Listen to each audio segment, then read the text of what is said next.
मेरा आपसे ये सवाल है साची, आप जब एब्जॉर्प्शन कॉस्टिंग की बात कर रही हो पूल का मार्टर, तो आपका डिफरेंस है किस में से बचा हो? और ये भी डिफरेंस किस में से बचा हो? और क्लोजिंग स्टॉक को निगाहों से मिलाकर तो देखो, हमेशा ऐसे दिखाया इनकम किसकी बढ़ी है? इन दोनों में इनकम किसकी बढ़ी है? तो प्रॉफिट भी किसका बढ़ा? Thank you. That is what they are saying in comment in the year 2010. ऐसे 2011 का घर पे ऐसे लिख के देख लेना बच्चों, आई एम श्योर आपको समझ आ जाएगा, गारंटेड। स्टैम्प कर दिया, सील कर दिया। This is what they are saying in comment. Clear? I'm sure you have log कर दो already. Let's go to problem number 4.7. Yes, पढ़ बच्चों मेरे साथ ही, थोड़ी मोटी आवाज में पढ़िए।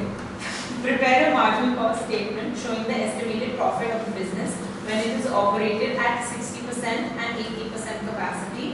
Also calculate break-even points at these levels.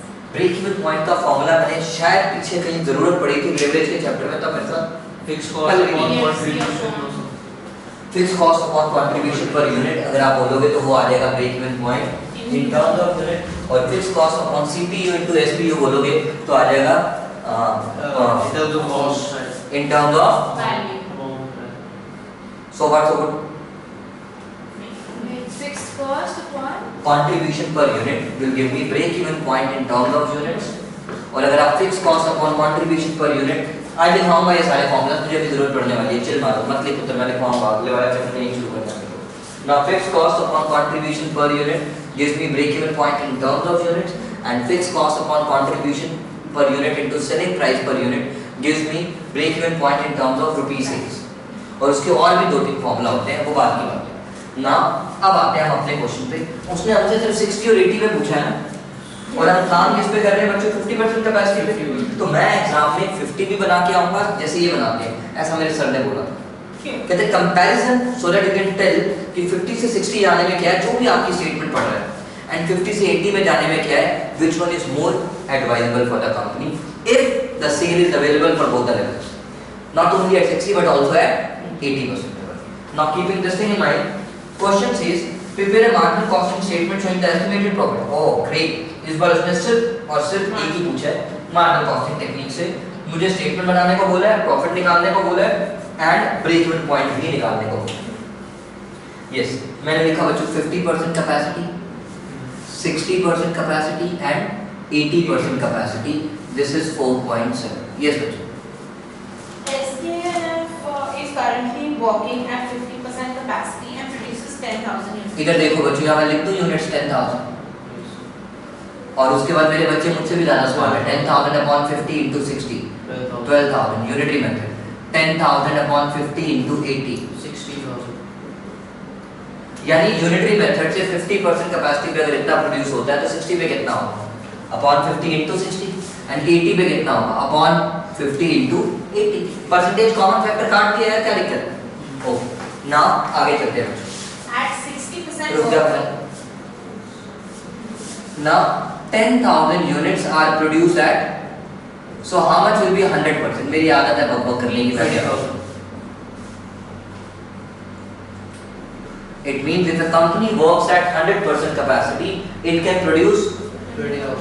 I repeat, if a company works at 100% capacity, it can produce 20,000। So that's the normal capacity. No. अभी मैं कुछ नहीं कह सकता, अभी मैं कुछ नहीं कह सकता, थोड़ी देर में शायद पल्लवी की बात मानूं, बट अभी कुछ नहीं कह सकता। Normal capacity का ये मतलब नहीं होता 100%। हो भी सकता है, वही अभी पूरा क्वेश्चन पढ़े बगैर नहीं कह सकता बच्चों।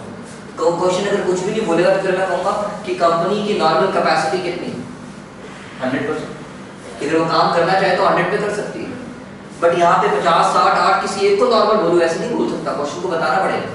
यस, चलते हैं आगे बच्चों। Next, At 60% working, raw material cost increases by 2% and selling price falls by 2%. कोई बात नहीं, अभी देख लूंगा इसका मतलब। At 80% working, raw material cost increases by 5% and selling price falls by 5%. मेरी एक बात याद रखना, याद रहे तो ठीक, नहीं तो लिख लो पहले। वेरिएबल कॉस्ट में the change in variable cost should be on per unit terms. अपने दिमाग में लिख लो या कॉपी पे लिखना, कॉपी पे लिख लो। The change in variable cost should be on per unit terms. Maths के शॉर्टकट तो बड़े सारे सिखा दूंगा, बट फंडामेंटल लॉजिक ये है, the change in variable cost should be on per unit term and the change in fixed cost should be on total terms. I repeat, the change in variable cost should be on per unit term and the change in fixed cost should be on total term.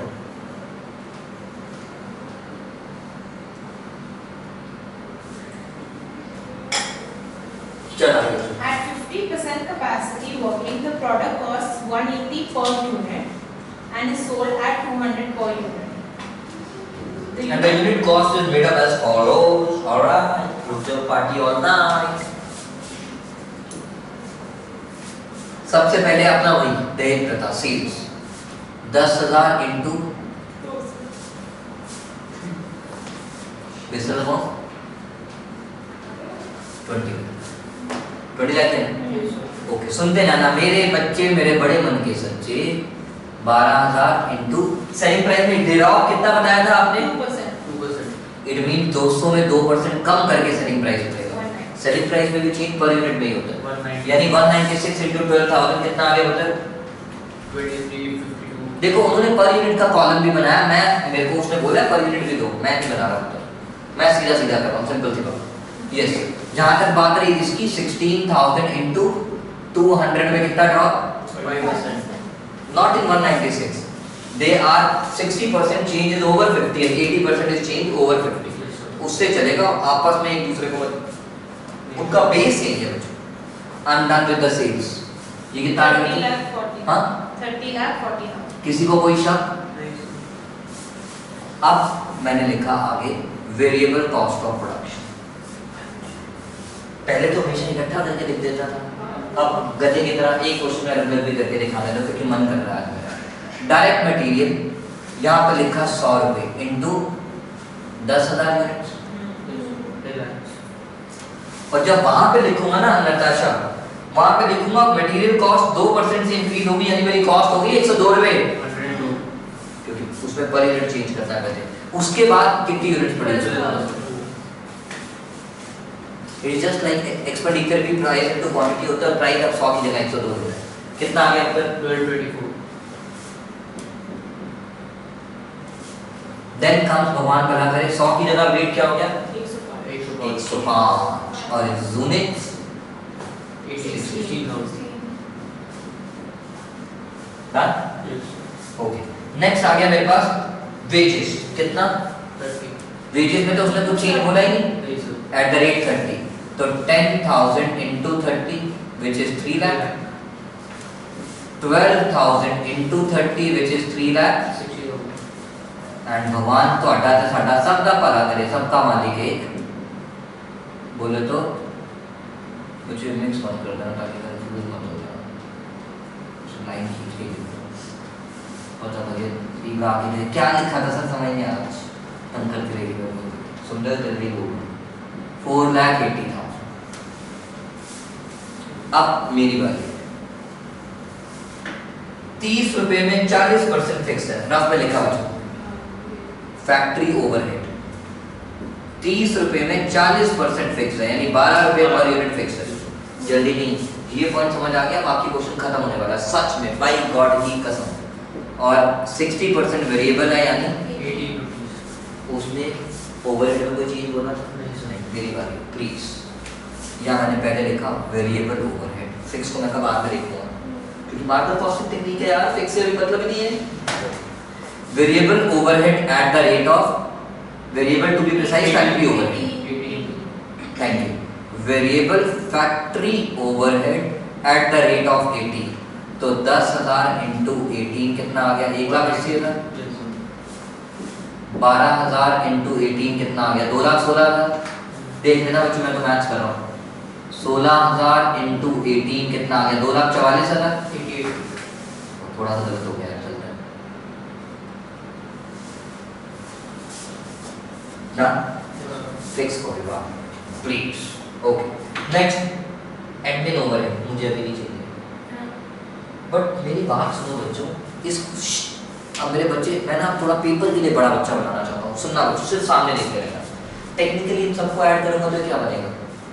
Variable cost, variable को वापस भी यही है, और variable cost भी है। इसमें सीधे ही अब मैं वेरिएबल सेलिंग ऐड कर दूं तो क्या आ जाएगी? Total variable cost. मैं वो स्टेप लिख के अपना सर क्यों दर्द करूं? ना तुम्हारा ना अपना, पेपर में बचाओ टाइम। जब तक यूनिट्स में फर्क नहीं आएगा डिफरेंस आ ही नहीं सकता। और क्लोजिंग और ओपनिंग स्टॉक जब तक नहीं होगा तब तक कॉस्ट ऑफ गुड्स सोल्ड होगा फर्स्ट और cost variable cost of goods sold same होगा। सो व्हाट, इसलिए मैंने कहा चल अब इसी को ना आगे कंटिन्यू करा दे मतलब वेरिएबल सेलिंग वाला पार्ट।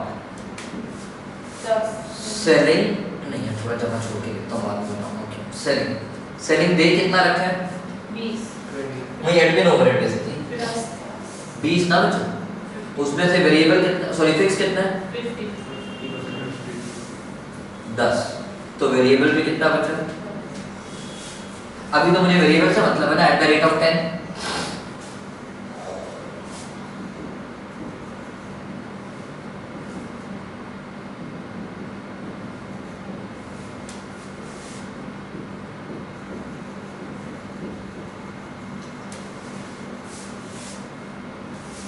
अब इन सबको ऐड कर दूंगा पल्लवी तो ये मेरा बन जाएगा मतलब टोटल वेरिएबल कॉस्ट। बनाना मुझे कोई भी एक ऐड करके 20 50 लाख 80,000। अब जो 50 लाख 10 3 13 14 नंबर को ठीक है 1580 बुक से भी टैली कर ले बच्चों। इतना ही है ना? अगले वाले का 19 20 और उसके अगले का 2608।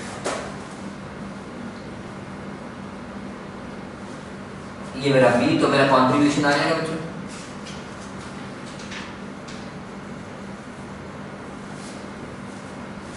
कितना आ गया बच्चों? पहले वाले का 4,20,000, दूसरे वाले का 432, तीसरे वाले का 432, 432।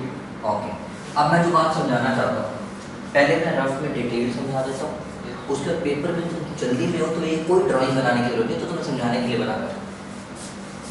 फिक्स्ड कॉस्ट, पहले फैक्ट्री ओवरहेड की बात करें। फैक्ट्री ओवरहेड में fixed factory overhead per unit बचपन में पढ़ा था, per unit fix cost is called average fix cost. क्या तो नहीं पढ़ा था इकोनॉमिक्स में? Per unit fix cost is called, इसका तो अगले चैप्टर में भी दबा के निकालना है। I repeat, per unit fix cost is called average fix cost and average, very good Mitra, and average fix cost का फार्मूला होता है TFC by Q.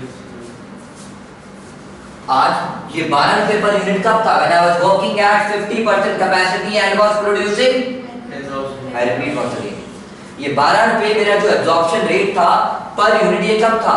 When I was working at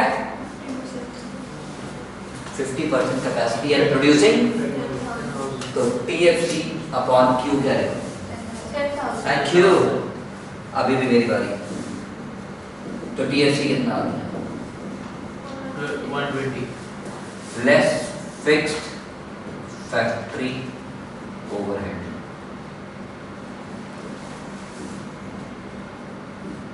किसी के पेट में दर्द? Because under marginal costing technique fixed cost in total remains same irrespective of change in number of units produced. ठीक है Roma? Profit पढ़ा रहा हूं, I am not doing anything new. और मैं क्या कह रहा था बच्चों पेपर के लिए कि ये सब लिखने की जरूरत नहीं है, कैलकुलेटर पे क्या करना है? 30 का 40% 12 into 10,000 लिख। मतलब समझ आ गया? तो पेपर में कैलकुलेशन दिखाने की इतनी जरूरत नहीं है। मतलब इन्होंने जो पर यूनिट कॉस्ट का इसको निकालने की जरूरत मैं उन्होंने क्यों बनाई है मुझे नहीं पता बच्चों, मैं तो सीधा सीधा उसने मांगा ही या तो बोले prepare statement showing the total cost and per unit cost, तब तो मैं पर यूनिट का कॉलम बनाऊं, नहीं तो मैं क्यों बनाऊं? ओके ना, ऐसे ही मेरे बच्चे मुझसे ज्यादा समझ आ रहे हैं। फिक्स्ड एडमिन जब मेरे बच्चे निकालेंगे they will write 10 is equal to TFC by 10,000। so TFC comes out to be 1 lakh। which is minus, इन दोनों के लिए मैंने बना दिया स्टार, ये स्टार मतलब यहाँ से कैलकुलेशन आ गई। ओके, फिक्स्ड एडमिन कितना है मतलब 1 लाख ना?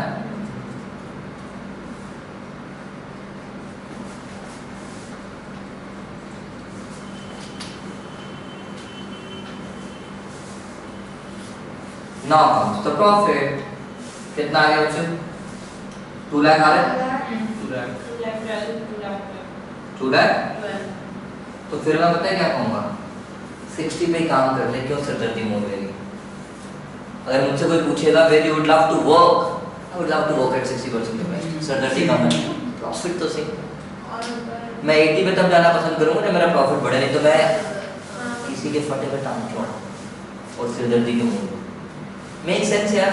राहुल सिंपल सी बात है, मैं ट्रांसपोर्ट करूँ, मैंने 25 ट्रक डाले, मैं 26 ट्रक डालूँ तब भी प्रॉफिट इतना, छोड़ना क्या करता है, कदम कहानी। वो ना तो मेरी गलती। अब जो देखो उनकी पर यूनिट का यूज आता है, बट उन्होंने इतना लंबा लिख के लिखा है, ऐसा दिखा दूंगा क्योंकि मेरे बच्चे मुझसे भी ज्यादा स्मार्ट है। ब्रेक इवन पॉइंट का फॉर्मूला होता है total fix cost upon contribution per unit. Total fix cost 220, total fix cost is 220। पता है ना कैसे आया बच्चों, ये 1 and 1, ये मैंने ऐसे टिक करके छोड़ दिया ताकि याद रहे, ये ऊपर वाले दो टिक। अपॉन कंट्रीब्यूशन पर यूनिट में मेरा सेलिंग प्राइस था कितना बच्चों, 42 पर यूनिट। डायरेक्टली कंट्रीब्यूशन को उसने किस पे पूछा मुझसे ब्रेक इवन पॉइंट, एट दीस लेवल, तो 3 बार ही करना पड़ेगा क्या बच्चों। तो टोटल कंट्रीब्यूशन 200 रुपीस है। नहीं मेरी बारी बच्चों, एक मिनट जरा प्लीज यार, प्लीज। कभी कभी तो बोलता हूँ सर, आप ही बोलते हो हमेशा, आप बोलते हैं। फिक्स कॉस्ट तीनों में से प्लीज बच्चों, मेरी वेरिएबल कॉस्ट कितनी है, 50 यूनिट्स कितनी है, तो पर यूनिट वेरिएबल कॉस्ट कितनी है, 150। हाँ बिल्कुल, मैं सब कोई बात नहीं, मेरा भी नहीं है। 200 इज द सेलिंग प्राइस। इधर देखना बच्चों, ये मैंने नीचे लिख भी दिया यहाँ पे, सेलिंग प्राइस था 200 लेस वेरिएबल कॉस्ट 15,80,000। राइटिंग थोड़ी गंदी आ रही है तो मोटा मोटा बोल रहा हूँ। 15,80,000 by 10,000 is 158, so 42, ये आ गया बच्चों। ऐसे इसमें सेलिंग प्राइस कितना हो चुका है, 196, 200 माइनस 2% की वजह से लेस वेरिएबल कॉस्ट की अगर बात करेगा तो इसमें हो गया था, मैं बताता हूँ कितनी है की variable cost, 19,20,000 for how many units, I repeat 19,20,000 for how many units, 12,000 कितना है मतलब 160। तो 36 is the contribution per unit. इस केस में सेलिंग प्राइस 190 है, वेरिएबल कॉस्ट पर यूनिट कितना आएगा, हां भगवान भला करे, 26,08,000 डिवाइडेड बाय 16,000 कितना है 163। 160, तो 27। बाकी आपको बुक में देखिए रहे।